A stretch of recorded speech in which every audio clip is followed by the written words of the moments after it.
күн, құрметті студенттер. Зияты бұзылған балаларды дамытудағы психологиялық педагогикалық диагностика пәнінің 10-шы дәрісін назарларыңызға ұсынамыз.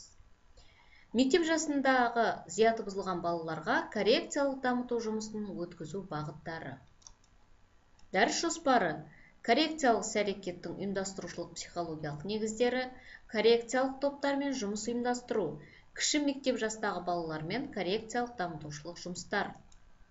Қазіргі таңдағы психологиялық педагогикалық әдебиетте коррекциялық педагогикалық іс-әрекетті жүйелі зерттеу мәселесі, коррекциялық іс-әрекет пен біртұтас педагогикалық процестің байланысын қарастыру мәселесі әлі де толықтай шешімін таппаған.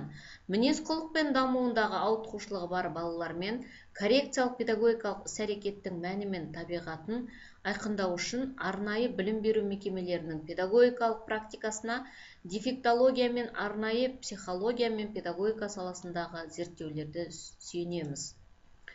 Коррекция педагогикалық ықпал ретінде қарастырылып, жеке дефектіні түзетуге бағытталған машықтанушы жаттығулар ғана емес, бала тұлғасына бүтіндей ықпал етуі болып ұсынылады.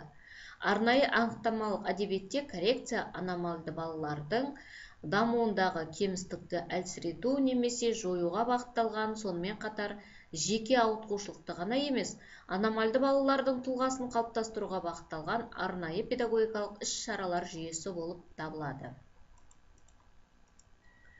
Дамуында ауытқуы бар балалармен коррекциялық жұмыстың мазмұны мен мәнінің сұрақтары, оның негізгі болатын компоненттері мен жетекші бағыттары, коррекциялық процестің диагностика мен технологиялық өткізу ерекшеліктеріндегі, бұл арнайы психология мен педагогиканың ғылыми салаларының пәні, дефектология ғылымының оның ішінде саласына кіретін нысаны болып табылады. Педагогикалық энциклопедияда коррекциялық түсінігі, арнайы педагогикалық жүйенің қабылдау және көмек көрсетілетін аномальды балаларда психологиялық, физиологиялық дамуының кеңістіктерін түзету болып анықталады. Коррекциялық іс-әрекетті зерттеумен айналысқандар Воронкова, Еременко, Забрашная, Лапшин, Пузанов және тағы да басқа. Коррекциялық педагогикалық әрекет бұл психофизиологиялық және әлеуметтік, педагогикалық күрделі құбылыс білім беретін оқыту, тәрбиелеу және дамыту, түзету процестерінің бәрін қамтиды. Бүтін педагогикалық жүйе ретінде шығады. Содан әрекеттің объектісі мен субъектісі кіреді. Оның мақсатының мазмұны, операциялық әрекеттелген және бағаланатын қорытындылар компоненттері кіреді. Дефектология мен арнайы педагогика жұмысында коррекцияны баланың дамуымен жиі байланыстырады. Өйткені біріншіден ол аномальды балалардың дамуы, екіншіден кемістіктердің түзетілуіне мақсаттандырылғаны.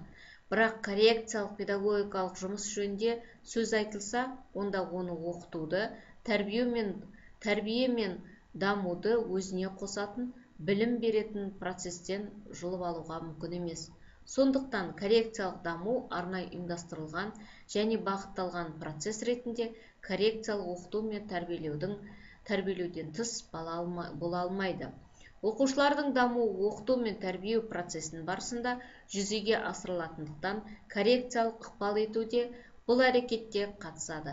Біздің ойымызша, коррекциялық әрекетті психологиялық педагогикалық мәнін және оның профилактикалық бағытын ең терең ашқан психологтар мен психотерапевтер Бадмаев, Бурменская, Карабанова, Лидерс және тағы да басқа ғалымдарды атап өтуімізге болады.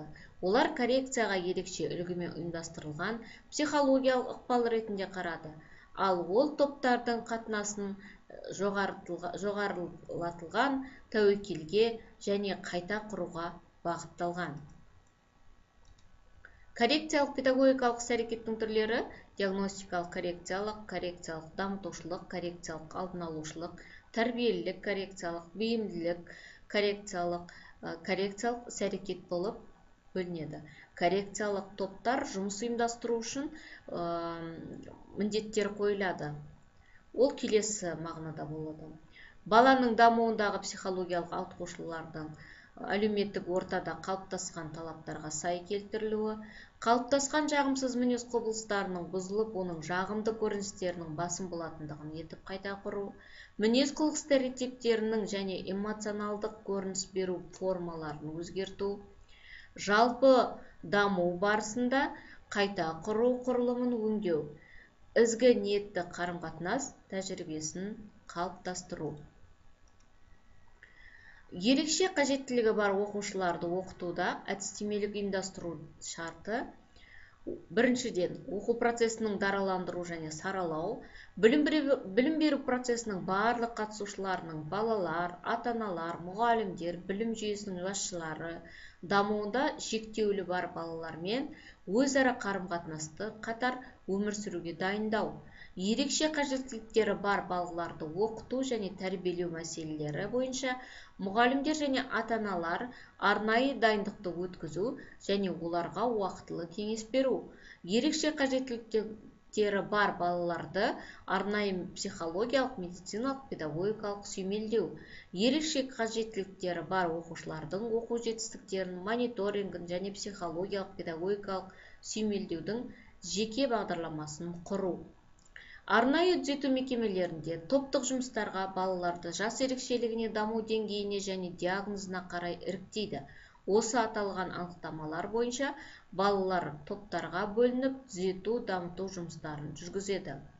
Мүмкіндігі шектеулі жандарға көбірек көңіл бөлу керек. Олар үшін Қазақстан кедергісіз аймаққа айналуы тиіс. Ондай жандарға қамқорлық көрсетілуі керек. Бұл біздің қоғам алдындағы үлкен парызымыз. Бүкіл әлем осымен айналысады делінген. Елбасы Назарбаевтың жолдауында ерекше білімді қажет ететін балаларға арналған білім беру қызметтерін Қазақстан Республикасының білім беру қызметкерлерінің білім беру заңында белгіленген тәртіппен арнаулы ұйымдар психологиялық, педагогикалық түзету кабинеттерінде қызмет көрсетеді. Психологиялық педагогикалық түзету кабинетінде өз қызметтерінің Қазақстан Республикасының Конституциясына, бала құқықтары туралы Біріккен ұлттар ұйымының конвенциясына, білім туралы Қазақстан Республикасында баланың құқықтары туралы, кемтар балалардың әлеуметтік медициналық педагогикалық түзеу арқылы қолдау туралы заңдарына, Қазақстан Республикасының еңбек кодексіне, арнайы білім беру ұйымдарының қызметінің үлгілік қағидаларын, Қазақстан Республикасының білім беру қызметін регламенттейтін өзге де нормативті құқықтық құжаттарға сәйкес жүзеге асырады. Кабинеттің әдіскері мамандар өткізілетін түзету сабақтарының кестесін шығарып, әр маманның күнделікті түзету сабақтарында жоспарларын бекітіп, ұсыныстарын жасап, балалармен өтетін түзету сабағының тиімді болуын, түзетуіне және балалардың ой-өрісіне дамуына бағыттап отырады. Кабинет мамандарымен өткізілген педагогикалық кеңестерде түзету сабағын өткізген кезде мамандардың жаңа технологияға көңіл бөлуіне баса назар аударылады. Балаларды түзету кезінде өзіне өзі қызмет ететін жағдайға жеткізуге жәрдемдесу және оларды еңбекке баулудың, кәсіпкерлікке бейімдеудің қажеттігі бірінші тұратыны ескертілуі және оның орындалуы талап етіледі. Балаларды түзету кезінде жалпы және ұсақ моторикамен жұмысты міндетті түрде мамандардың естен шығармауы үнемі қадағалануы тиіс. Кабинет мамандары әлеуметтік ортаның баладан мәдениетті, әдепті, сыпайы, мінез-құлықты, білімді болуға жету жолында кабинетке келетін барлық балалардың ақыл-ойының, сөйлеу тілінің дамуын, сөз қорының молаюын және баланың жеке ерекшеліктерінің қалыптасуын қамтамасыз ету үшін жұмыстанып келеді. Күнделікті жұмыстарды түзету кезінде шеберлікпен ұғындырудың арқасында кабинетінен педагог, логопед, сөйлеу кабинетімен дамыған фонетикалық, фонематикалық кемістігі бар, жазу мен оқу бұзылыстары бар, сөйлеу бұзылыстары бар балалармен жұмыс жүргізіп отырады. Тілінде кемшілігі бар балалармен жасалатын логопедиялық кабинеттің жабдықтары жеткілікті. Аудан бойынша есепте тұратын 18 жасқа дейінгі аралықта мүмкіндігі шектеулі балалардың денсаулығын бақылау аудандық балалардың бас дәрігерлерінің және аудандық көлемдегі дәрігерлік учаскелері, ауруханалар, селолық амбулаториялардың бақылауында болып, және олармен тікелей байланыстырылып отырады. Әрбір балаға жеке дамыту бағдарламасы баланың жас ерекшелігін есепке ала отырып, кешенді зерттеуден кейін төмендегі мақсаттарды, міндеттерді орындау үшін жүзеге асырылып отырады.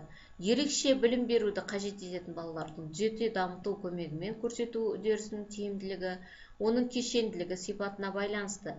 Яғни жеке дамыту жұмыстарының мазмұны келесі 3 бағытта қамтылады. Бірінші, медициналық бағыт. Мақсаты баланың денсаулық жағдайын, алынатын емдік шараларының уақытылы әрі сапалы болуын бақылау. Білім беру мекемесінде белгіленген тәртіппен материалдық, техникалық және кадрлық қамтамасыз етілуге байланысты медициналық көмектің қажетті түрлерін көрсету. Екінші, әлеуметтік психологиялық бағыт. Мақсаты мүмкіндіктері шектеулі балалармен және оның отбасына әлеуметтік педагогикалық және жету психологиялық қолдау көрсету, әлеуметтік медициналық және білім беру салаларындағы баланың қажеттілігін анықтап, қанағаттандырумен негізделеді.